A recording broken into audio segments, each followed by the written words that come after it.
오늘 요한복음 마지막 장에 왔습니다. 요한복음 마지막 장은 두 부분으로 이루어져 있는데요.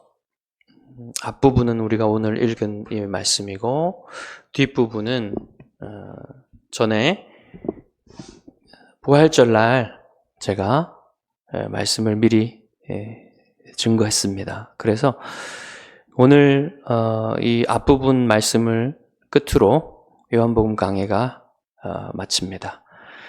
오랫동안 우리가 요한복음을 같이 여행을 했는데요. 요한복음에서 여러분 무엇을 배우고 또 무엇을 깨닫고 확신하고 또 요한복음을 통해서 예수님을 얼마나 더 알게 되었습니까? 또 얼마나 더 하나님을 알게 되었습니까? 여러분이 말씀을 듣고 그것으로 끝나면 그것은 거의 소용이 없는 거예요. 그래서 여러분이 말씀을 들었다면 그 말씀을 묵상하고 그 말씀을 통해서 여러분이 거룩하여지고 하나님을 더 알아가고 하나님께 더 순종하는 그런 거룩한 사람이 되는 것이 이 말씀을 증거하는 목적이에요. 자, 오늘 말씀은 이제 21장이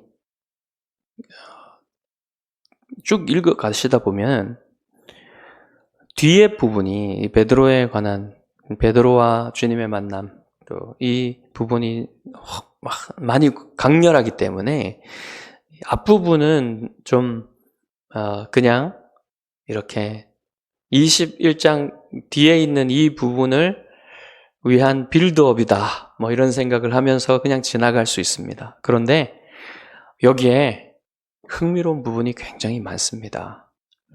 그래서 이 부분도 생각할 게 참 많아요. 그래서 저는 오늘 이 말씀을 통해서 여러분에게 주신 사명을 다시 일깨우고 여러분이 주님께 받은 그 사명을 새롭게 하면서 여러분이 그 사명 감당할 때 주님이 반드시 열매를 맺게 하시고 또 사명 감당하려 애쓸 때에 주님께서 여러분의 필요를 모두 채워주실 것이라는 그런 믿음의 격려를 드리고자 합니다. 자, 오늘 이제 이 말씀을 여러분 읽어보셨으면 아실 텐데 이 말씀을 읽으면 드는 의문이 있어요. 뭐냐면은 왜 제자들은 갈릴리로 갔을까? 게다가 갈릴리로 가서 왜 고기 잡으러 갔을까? 이런 의문이 여러분 드시죠? 어떤 사람들은 제자들이 사명을 잃어버리고 사명감을 잃어버리고 예수님이 그들에게 맡기신 사도로서의 사명,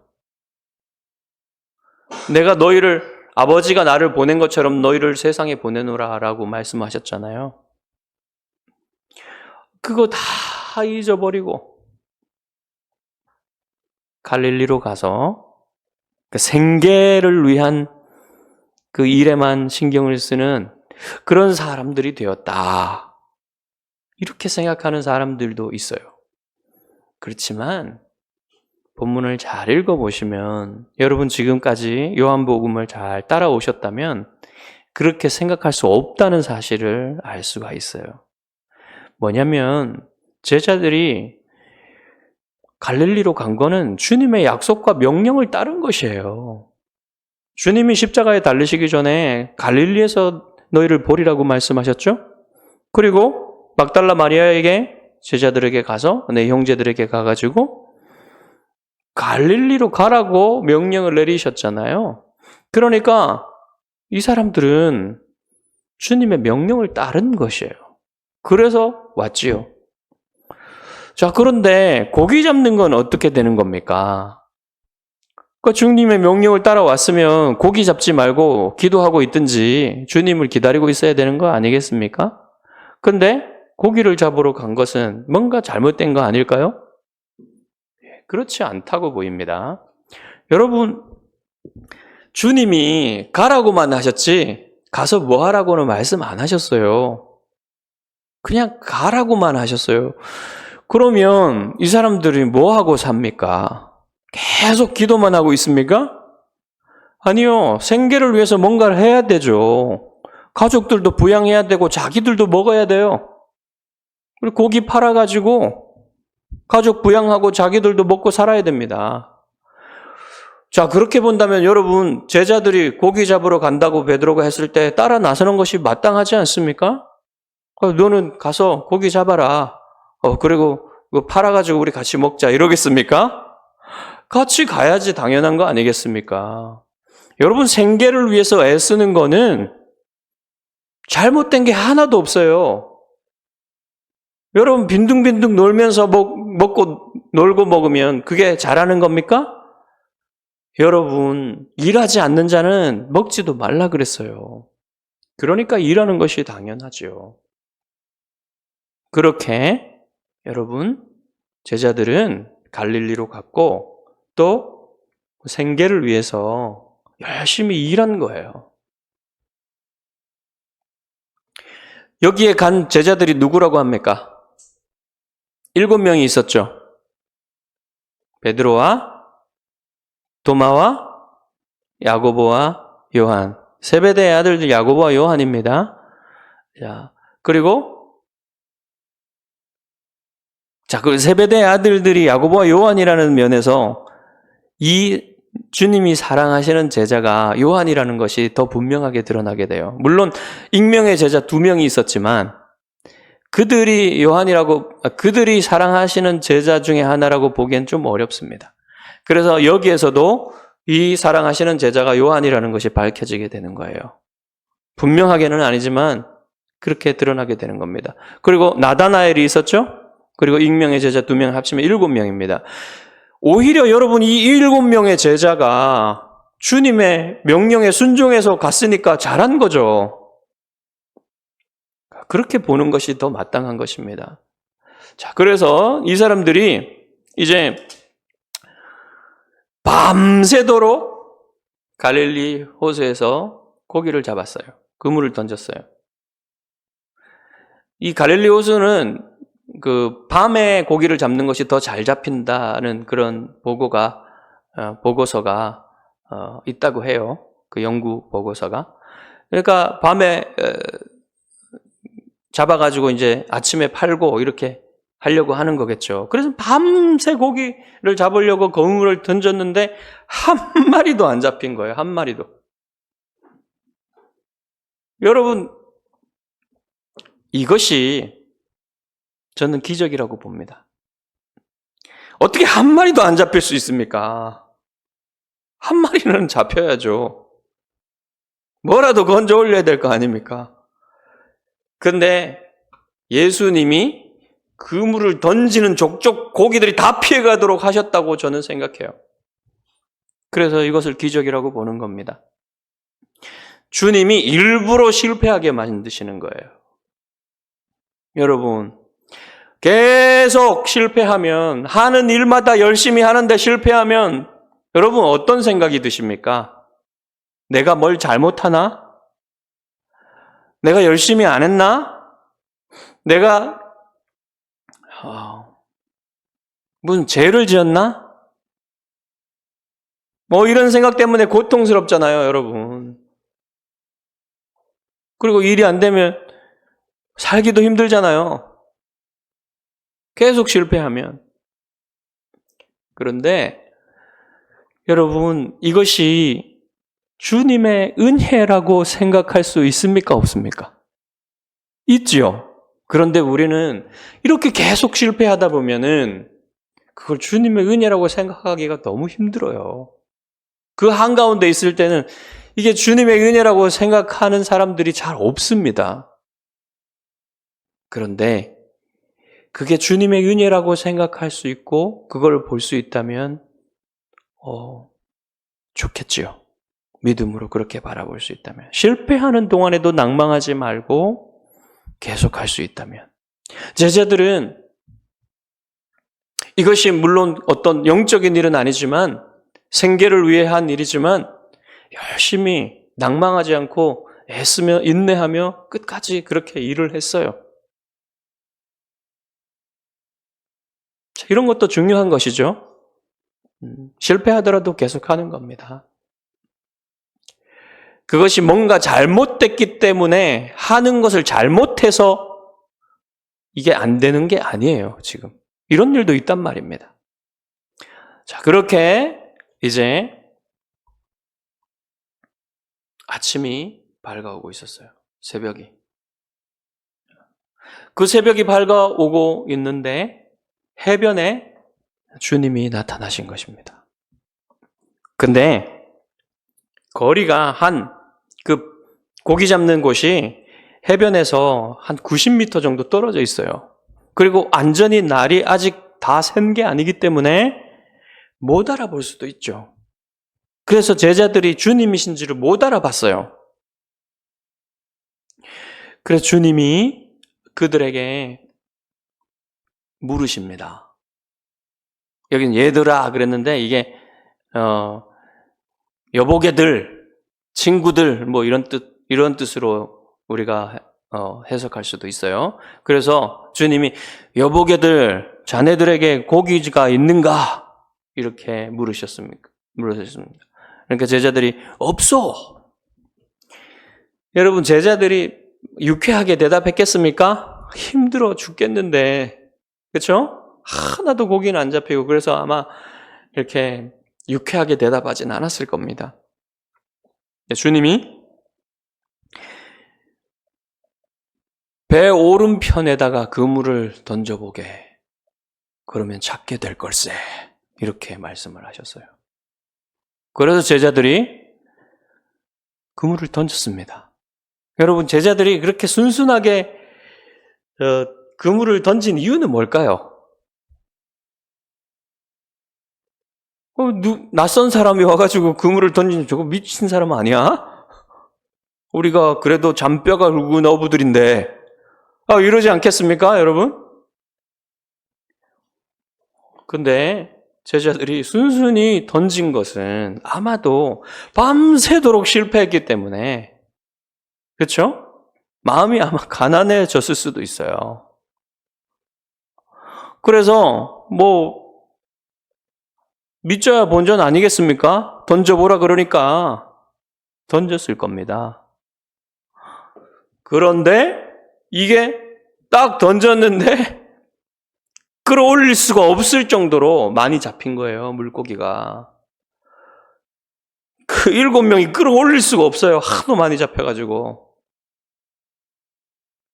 그런데 또 끌어올린다고 다 가가지고 옆으로 가서 또 하다가 배가 뒤집어질 수도 있으니까 아무튼 끌어올릴 수가 없습니다. 기적이죠, 여러분. 밤새 한 마리도 잡지 못하다가 던지라고 하시니까 던졌을 때 이 양이 어마어마한 그런 양이 된 거예요. 수가 잡힌 거예요. 그래가지고 끌어올릴 수 없을 정도로 그렇게 되었습니다. 이때 요한이 이 기적을 보고 주님이신 줄 알아본 거예요.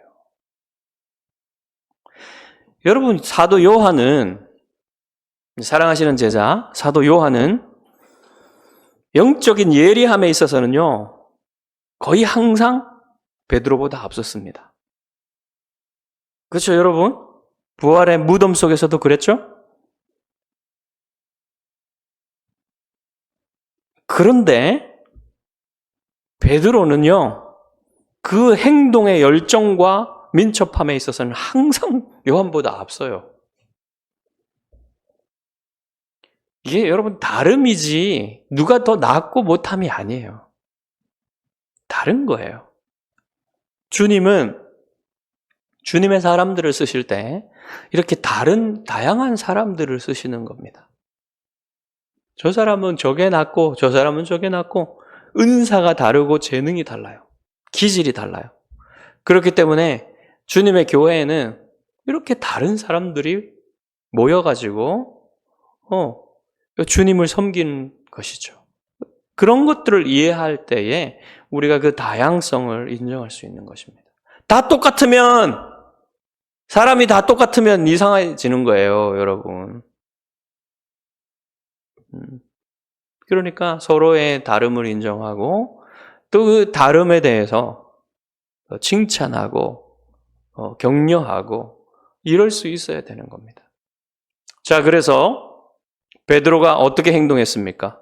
베드로는 겉옷을 벗고 있어서 고기 잡느라고 이제 벗고 있어가지고 겉옷을 두르고 바다로 뛰어내렸다 그랬어요.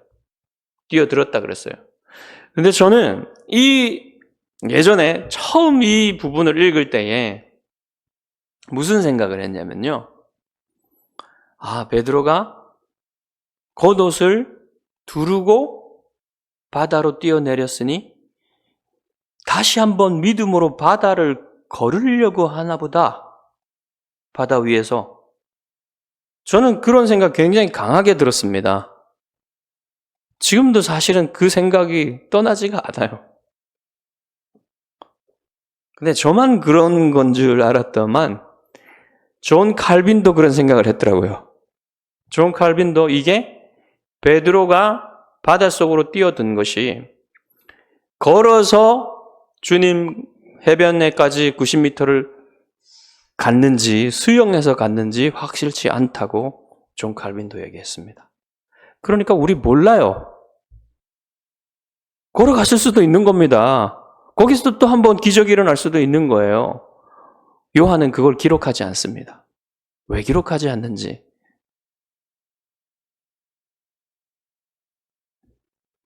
잘 모르죠? 어떻게 됐는지 잘 모릅니다. 여러분, 그 겉옷이 물 먹으면 얼마나 무겁습니까? 그 담요로도 쓰는 옷이잖아요, 겉옷이. 길게 원피스로 하나가 된 두꺼운 옷인데 얼마나 무거운, 그거 90m 그거 가지고 수영하려면 얼마나 힘들겠습니까? 이런저런 것들을 생각해 볼 때 확실치가 않아요. 여러분 천국에 가시면 베드로한테 꼭 물어보십시오. 그때 걸어가셨는지 뛰어가셨는지 수영해서 가셨는지.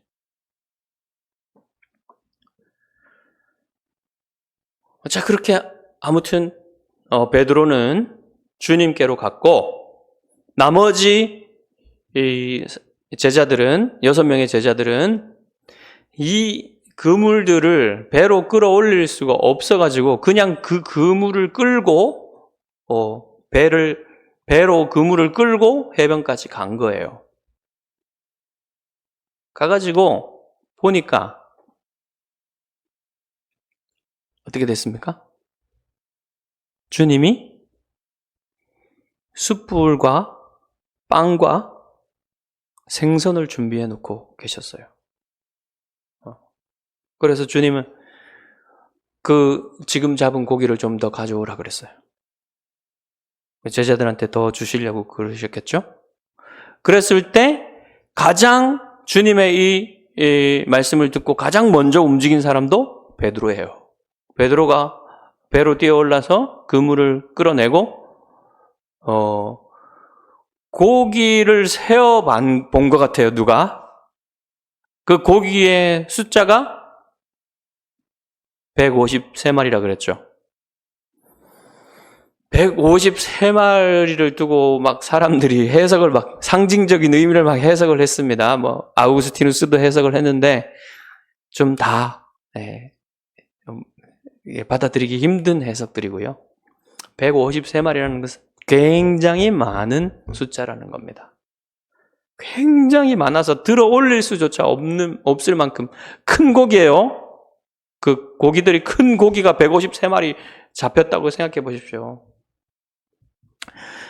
그 고기들이 다 버릴 것이 없는, 하나도 버릴 것이 없는 좋은 고기들이었습니다.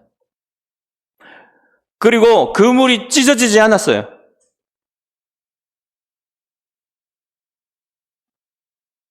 원래 찢어져야지 맞는 거예요. 그만큼 잡혔으면, 들 수조차 없을 정도로 잡혔으면 찢어져야지 맞는 거예요. 근데 그물이 찢어지지 않은 겁니다. 고기 하나도 잃어버리지 않은 거예요. 그래서 예수님은 이제 그들에게 이렇게 와서 조반을 먹어라, 아침을 먹어라 이렇게 말씀하셨잖아요.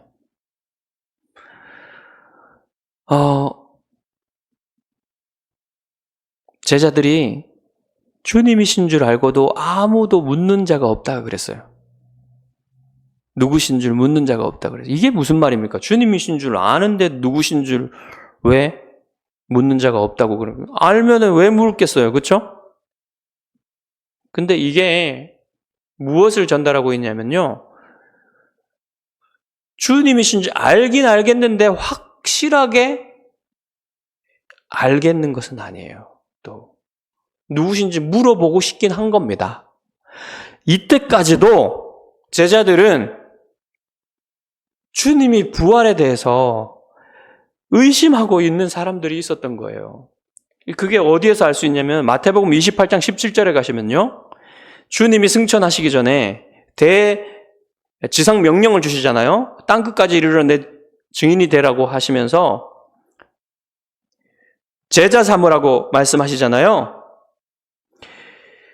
그 말씀을 주시기 전에 제자들이 28장 17절에 뭐라고 하냐면, 그때에도 여전히 의심하고 있는 제자들이 있다고 얘기를 했어요. 그러니까 아직도 의심하고 있는 거예요. 아직도 주님이 부활에 대해서 이 확실한 그런 믿음이 아직도 자리 잡히지 않았다는 겁니다. 여러분 생각하시면 안 돼요. 제자들은요, 정말 믿기 힘든 일을 대하고 있는 거예요. 그렇기 때문에 그런 의심에 대해서 우리가 어쩌면 당연하다고 봐야 됩니다. 자, 그런 마음인데도 그 앞에서 지금 기적을 베풀고 계신 주님이시기 때문에 감히 누구신지를 묻는 자가 없었단 말입니다. 자, 이렇게 여러분 오늘 본문이 끝나게 되는데, 이것은 주님이 세 번째로 제자들에게 자신을 나타내 보여주신 것이라 그랬어요. 세 번째라고 하면은 하루를 한 번으로 쳐서 그렇게 해도 막달라 마리아에게 나타나신 것과 그날의 저녁에 또 제자들에게 나타나신 것과 8일 후에 나타나신 것과 오늘 나타나는, 이렇게 세 번 이렇게 할 수도 있고요. 또는 제자들에게만 적용을 해서 세 번이라고 할 수도 있는데, 저는 하루로 보는 것이 더 낫지 않을까 이런 생각을 하는데, 아무튼 주님이 자기를 보여주셨어요. 세 번째로. 이 보여주심은요, 그냥 단순히 부활하셨다라는 것을 보여주심보다는 이 기적을 통해서, 이 만남을 통해서 제자들에게 영적인 교훈을 주시기 위함입니다. 또 여러분에게도 영적인 교훈을 주시기 위함인데, 어떤 교훈을 주고 계십니까? 주님이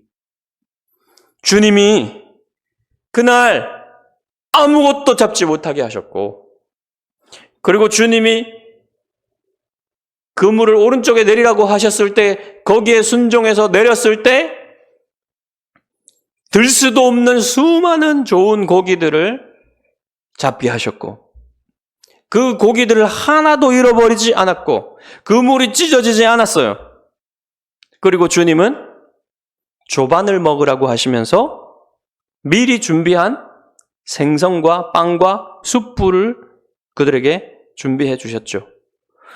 여러분, 저는 이것도, 그 숯불과 그 생선과 그 빵도 기적이라고 생각해요. 주님이 그것을 사서 오시지는 않았을 거 아닙니까? 저는 그렇게 생각합니다. 저는 그렇게 읽혀집니다. 물론 그것이 확실한 것은 아니지만 저에게는 그렇게 생각이 되어져요. 그러니까 여러분, 조반을 먹으라고 하시고 그들에게 아직 고기를 잡아오지도 않았는데 주님이 생선과 빵을 이미 준비하셔가지고 그들에게 주셨다는 것은, 그들이 사명을 감당할 때, 제자들이 이 사명을 감당할 때 그들에게 주님이 계속해서 필요를 공급해 주실 것이라는 사실을 말씀해 주고 계시다는 사실입니다. 저는 그렇게 읽힙니다. 그리고요, 주님이 이 갈릴리의 제자들을 부르실 때, 적어도 베드로와 안드레와 요한과 야고보를 부르실 때 그들이 고기 잡고 있을 때 부르셨습니다. 그러면서 그들을 뭐라고 하겠다고 하셨습니까? 너희가 사람 낚는 어부가 되게 하리라고 말씀하셨어요. 주님이 지금 다시 고기를 잡고 있는 이들에게 다시 그 사명을 환기시키시면서 새롭게 하시면서 그들이 고기를 잡아왔을 때에 그 고기들은 하나도 버릴 것이 없는 좋은 큰 고기들이었습니다. 그리고 정말로 하나도 잃어버리지 않았어요. 정말 많은 고기들을 잡았어요. 그리고 그 그물이 찢어지지 않았습니다. 그것은 저는 이렇게 생각합니다. 이것에 상징적으로 교훈을 주고 계시다고 생각해요. 너희들이 이 복음의 나의 명령에 따라서 내가 준 사명에 따라서 너희들이 어느 곳에 가든지 세계 곳곳에 가가지고 열방에 가서 민족에 가서 복음의 그물을 던질 때에 내가 택한 수많은 사람들을 건져 올릴 것이다. 그 중에 나는 하나도 잃어버리지 않을 것이다. 그물이 찢어지지 않고 하나도 잃어버리지 않고 다 거두어 드릴 것이다. 너희들이 사명을 감당할 때, 너희들이 내가 준 그 사명을 감당하고 믿음으로 나아갈 때 너희들이 이 많은 것들을 건져 올릴 것이다. 그리고 너희들이 그 사명 감당할 때 반드시 열매 맺을 것이다. 반드시 건져 올릴 것이다. 그리고 내가 모든 너희들의 필요를 채워줄 것이다. 이러한 교훈을, 이 기적을 통해서 주님은 말씀하고 계시고 또 여러분에게도 지금 말씀하고 계시는 것이라고 저는 믿습니다. 여러분 사명을 감당하십시오. 여러분에게 주어진 사명이 무엇입니까? 여러분이 그리스도인이 된 순간, 주님의 것이 된 순간 여러분에게는 사명이 주어졌어요. 사도들이 받은 사명은 여러분에게도 주어진 것입니다. 저에게도 주어진 것입니다. 주의 죽으심과 부활을 증거하는 증인들로 여러분이 교회에서 맡은 일이 무엇이든지 간에 그것은 여러분에게 사명으로 주어진 거예요. 여러분이 무슨 사회에서 무슨 일을 하든지 그것도 주님의 부르심입니다. 여러분이 가정에서 사는 것, 여러분이 사는 일상 모든 것도 주님의 부르심이에요. 그곳에서 여러분이 주님의 증인의 사명을 감당해야만 합니다. 여러분 무엇보다도 더 중요한 것은, 중심이 되는 것은 여러분이 교회를 이루는 사명이고 주님의 몸인 교회를 섬기는 사명이에요. 그 사명을 여러분 다 하십시오. 그 사명을 잊지 마십시오. 그 사명을 귀하게 여기십시오. 여러분이 그 사명 감당할 때 주님은 여러분이 반드시 열매 맺게 하실 것입니다. 반드시 열매를 맺습니다. 그리고 여러분의 모든 필요를 주님이 다 채워주실 것이다. 이것을 믿으십시오. 이것을 믿으십시오. 오늘 말씀이 그것을 여러분에게 말씀하고 계시며, 여러분이 지금까지 요한복음을 들었던 이 모든 위대하신 주님의 기적을 일으키시고 하나님이시고 하나님 아들이시고 메시아이신 주님께서 여러분과 함께 하시면서 여러분이 열매 맺게 하시면서 여러분의 필요를 채워주시겠다고 하신 것입니다. 주님 그것을 믿는다면 여러분 무엇이 두렵겠습니까? 여러분의 남은 인생은요, 사명 감당하기 위해서 있는 거예요.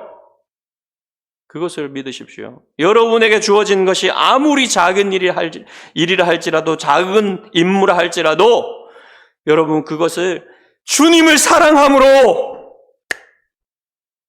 인내하면서 열심히 하면은 실패할 때도 있지만 그것을 믿음으로 감당하면 주님 반드시 열매 맺게 하시고 여러분의 모든 필요를 채우실 것을 여러분 믿으시기 바랍니다. 함께 기도하겠습니다.